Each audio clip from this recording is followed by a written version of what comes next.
Hey, it's Clay, and this will be a video chart on ticker symbol AMRN. We will take a look at the 30-minute time frame.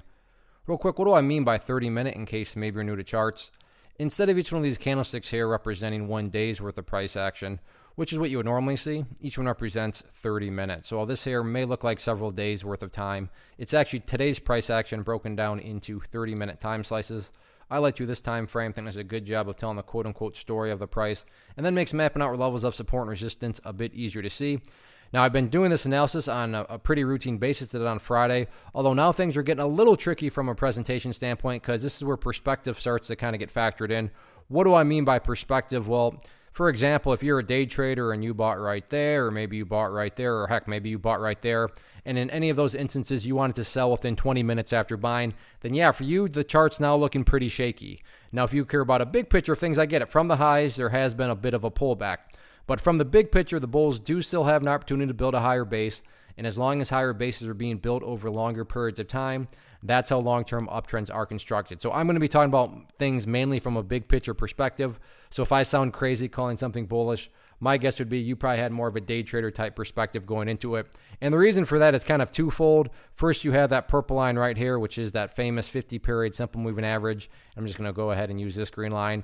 And the other reason is, the price is also sitting right here around this level of support, right here at $2.93-ish. If you look back here, you can see that, there was a little bit of a history of it acting as support, and so far so good. It is acting as support. And the reason that is important is, if that continues to hold, then what would that give you? So let's just say it goes sideways for a little bit while longer and then starts to work its way back upwards. Emphasis on big picture. But from the big picture perspective, well, you'd have a big old set of lows right here. You'd have these lows down there. If you picture each one of these as stair steps, well, hey, you still have overall stair steps, big picture stair steps progressing in the upwards direction. And that's the name of the game. That's what a truly strong move is going to do over time. It's going to make progress forward. And that 293-ish area is why I would still call and give the bulls the benefit of the doubt, even with the pullback. As far as levels of resistance are concerned, I think I talked about this in past videos, but just to reiterate, it's still all about that pink line right there, which is the famous 200-period moving average. But top priority right now, at least in my opinion, is not necessarily breaking resistance levels. It's about going through healthy consolidations and building that higher base. So let's see if the price can stay up around this 293 area or not.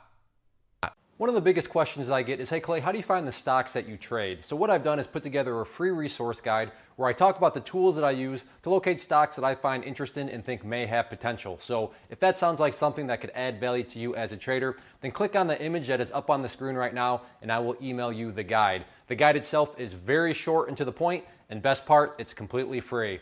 Thanks for watching the video. Let me know if you have any questions.